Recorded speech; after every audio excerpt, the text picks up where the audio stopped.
Yo, what up though? SilkArchitect here, welcoming you guys back to yet another episode of Silk Plays Minecraft. And yeah, we've got all this quartz, and I'm so glad that I waited until I got Fortune 3 to undo all of that stuff that's right by our nether portal. Yeah, like, look at all this quartz, you guys. Look at this tower. And this literally took me 5 minutes in the nether just because everything was so close by and I didn't mine anything yet. Yeah, so, to those who wait, you shall be rewarded, I guess. Something like that, right?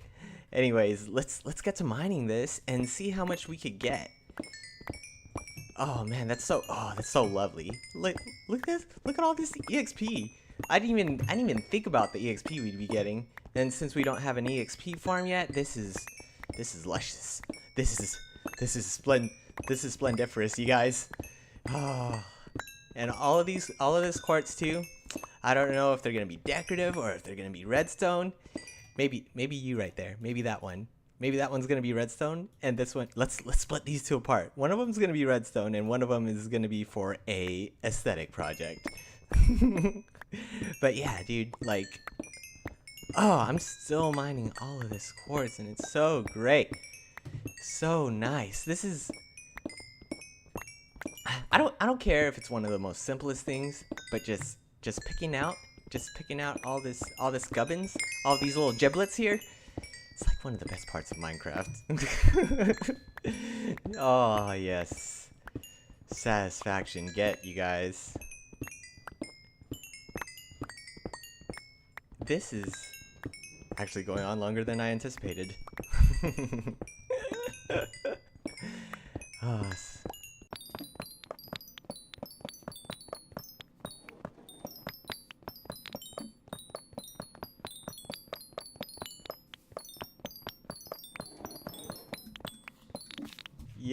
Yep.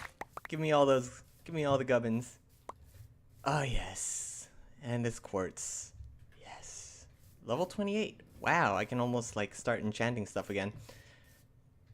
Alright. And, with that good news of the quartz and everything, there's also some bad news here, guys. This farm here that we made. Look at this boo-boo jank. Oh my gosh. So this is my hypothesis of what is going on right here. Cause this is in spawn chunks. I wanted these to be constantly running, even though it's not that much stuff. This was purely for aesthetics anyways. I can make another sugarcane farm, but my hypothesis on why it turned out this way is what I'm thinking is that the sugarcane still grows in spawn chunks no matter where you are, but the observer blocks take a look at it only when you're around, like only when you're within the radius. So while these are growing while you're away, the observer blocks don't see it until it's too late, and they're just over encumbered by sugarcane. And now our observer blocks have diabetes. Isn't that wonderful, guys? Great, wonderful. But that's part of Minecraft, you know. It's a learning process. And I'm glad that I can make the mistake before you guys make the mistake. So if you're gonna build one of those farms, make sure it's not in spawn chunks if you're in an SSP, because that'll happen. And you know, like, it's not that great of a loss, because honestly, the production on that wasn't that amazing. The only reason why I did it was to give this thing life, which it has given it life, but it was short-lived. It's fine, whatever. We move on to other projects, greater projects, like the one we have before us over here. But first we need to make preparations, and I've got my project box up here. I've got mostly everything. Let me finish preparing everything. I needed to grab the quartz to make some a couple comparators here, but it'll just be a second. Poop. I don't like that.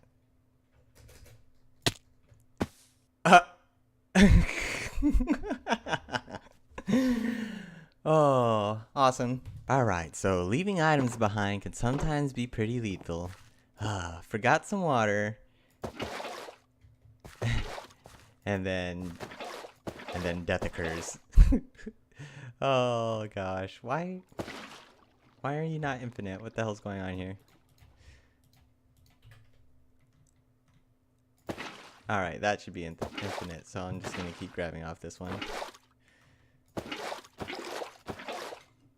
Let's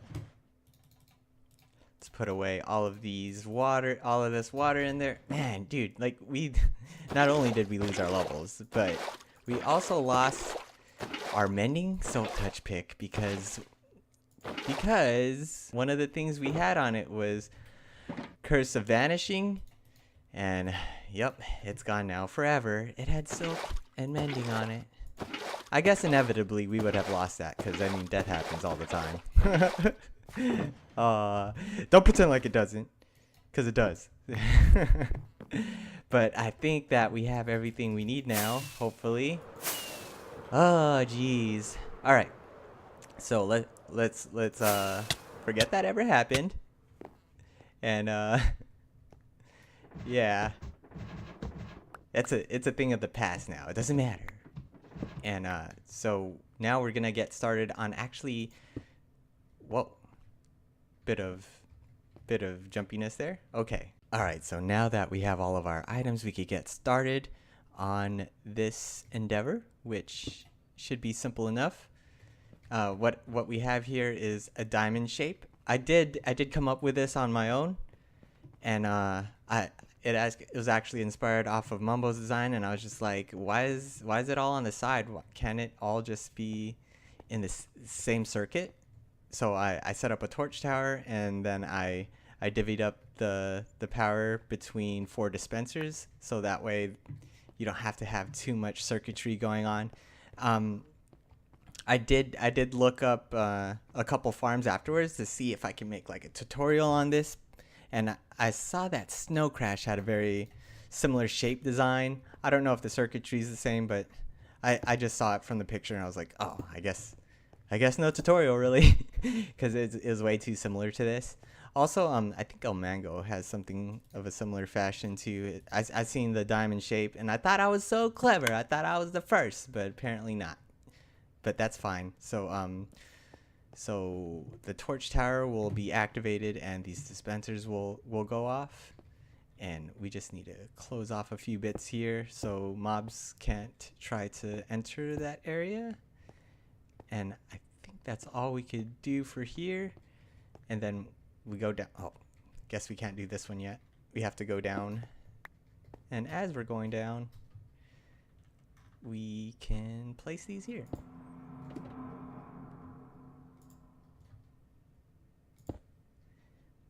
Now that I think about it, how is this dispenser gonna go in here?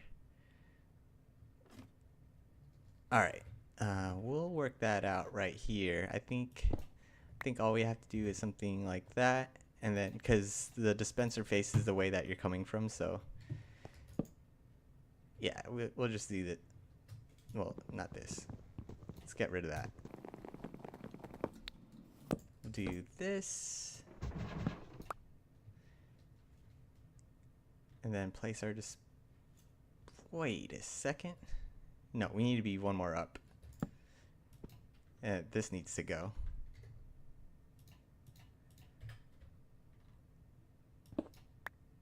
And that is this portion all finished. Let's get an axe out. I have a habit of like punching logs just because it takes long, but not too long. And I don't know, kind of lazy sometimes. To just open up my inventory, really? Yeah, it gets like that sometimes. So those will be activated by that torch, which then this needs to happen, and this needs to be removed.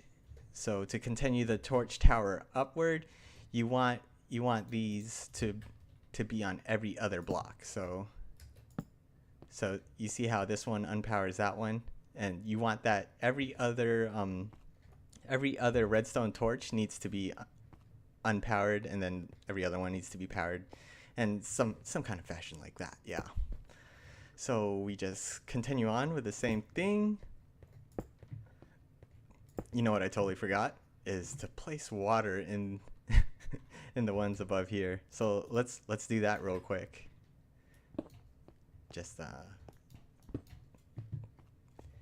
need to cut these open real quick, and then I'll replace them. But there we go. Get some water in that piece. I just realized that they're probably gonna keep getting dispensed, which will be kind of annoying, but that's fine. Like, as long as in the end it works, it'll be okay. I'm just hoping the water doesn't push off all the torches and mobs start spawning before anything. But if anything, they'll just fall down into the depths onto our little platform that we made here. Alright, so we just keep repeating this. Oh, you know what? Before that, we should probably put water in these too, so I don't have to keep reopening the bottom there.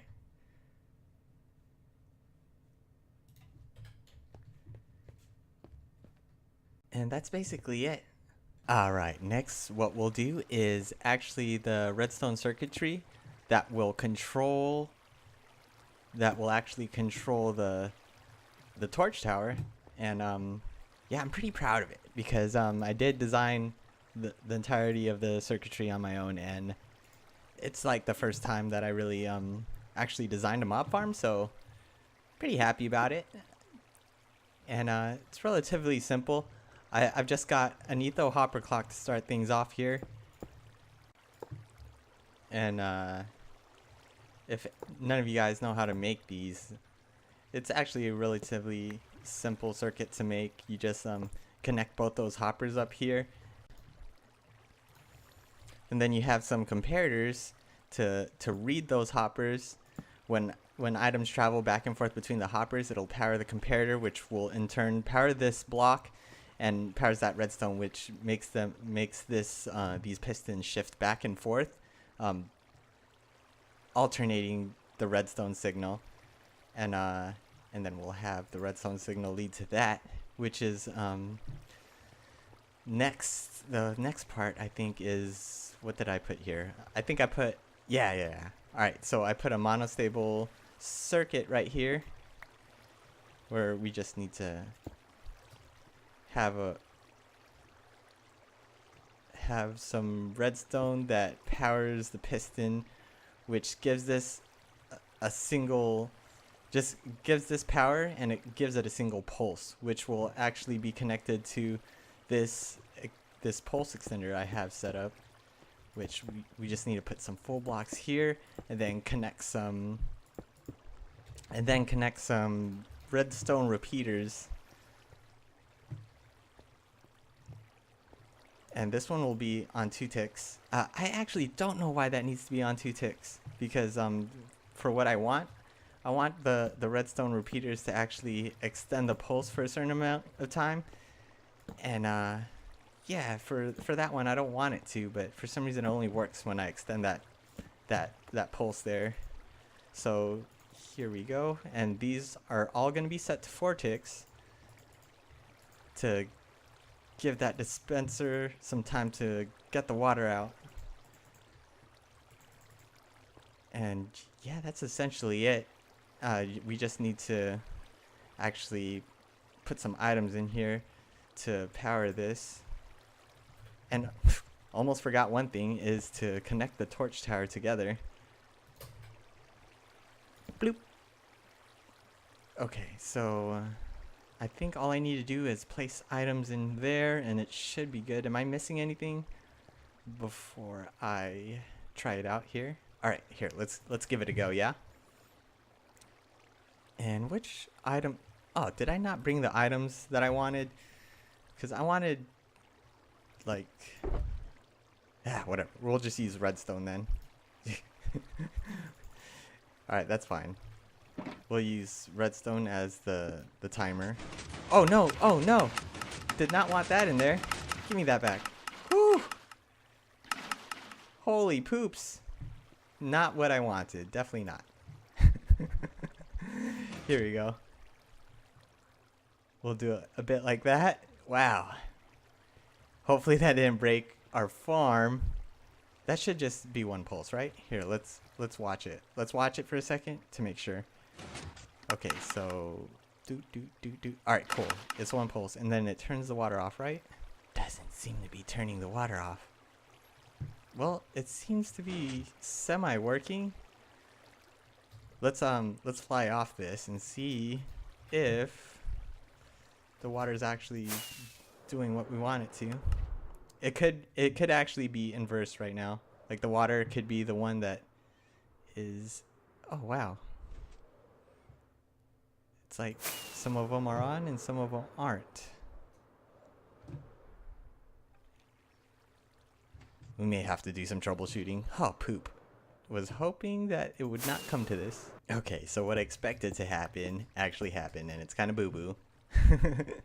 I have to reset all of the water because some of them were actually left on, which is a kind of a pain because I have to go through each floor and make sure that they're all off first. So that's a thing.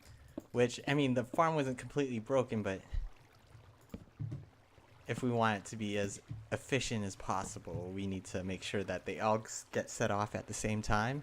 Otherwise, some of the water will actually be flowing for a longer duration than the mobs can spawn. So if we want each floor to be all set and good, we need to ensure that each floor is at the same redstone pulse. Okay, so this is one of the problematic floors that are set at the wrong time.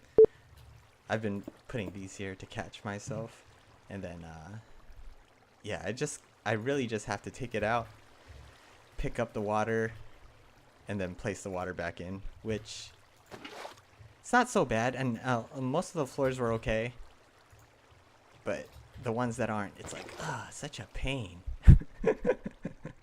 But I mean, such as farms, right? I mean, you know, like you could do all the preparing and everything, but like it just takes one miscalculation, and then like you have to like troubleshoot it, which I figured this one out pretty fast because I kind of anticipated it too.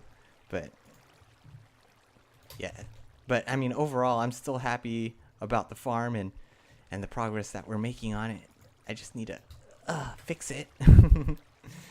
And yeah, so for this farm, it would actually be more efficient like the further down into the ground, because the lower the y-axis, the more mobs spawn more frequently. But I just put it up here because I really DF about that. This farm will actually still supply us with all the mob drops that we'll ever freaking need for a survival single player. But yeah, so I think that's it, right? Is that the final floor up there? And doesn't seem to have water dropping from it. Yeah, this is the last floor. This is the last floor right here. All right, perfect. All right, so we're ready to actually test it out fully. We just need to make our way down. Ouch. Okay, so this will be test number 2. Let's see how it goes. Come on, fingers crossed.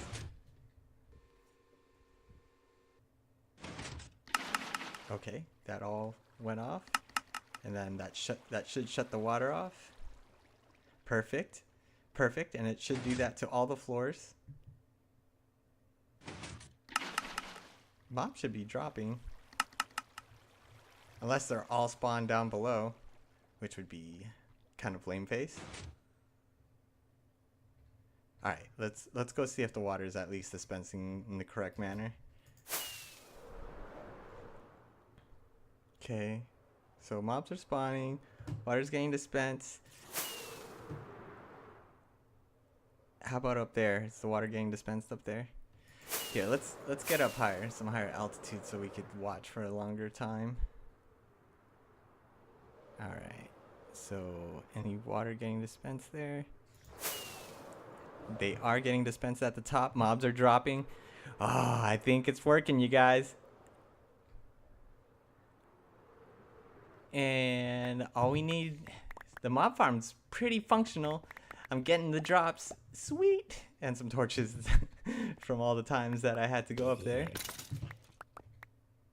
All right, sweet. Now all we have to do is set up the collection point under this platform, and that should basically be it.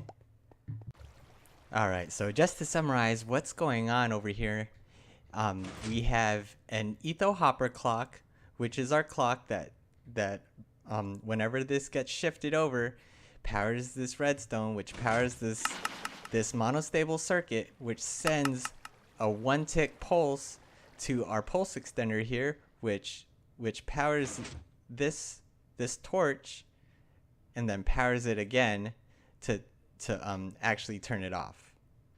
So to turn off the power. So the dispensers above, they get powered and then unpowered as long as this extender lasts, which is what we want, because we want the water to not be there for too long, because we mostly want mobs to spawn. And yeah, I'm pretty proud of this design. Pretty hyped. The diamond shape plus the circuitry behind it, like, this is probably my finest redstone work yet. On video anyways. But yeah, you guys, I was looking at how much I've recorded, and it seems like we're out of time. So one way we can increase the efficiency is actually to just light up this area around us. That way no mobs can spawn there, and also below, which is going to be kind of a hassle, like below as in underground. But yeah, that's it for today, you guys. I hope you guys enjoyed this episode of Silk Plays Minecraft, and yeah, remember to leave that like button, subscribe if you haven't already, because we've got more projects ready and coming your way. So yeah, hit me up in the comments. Later, you guys.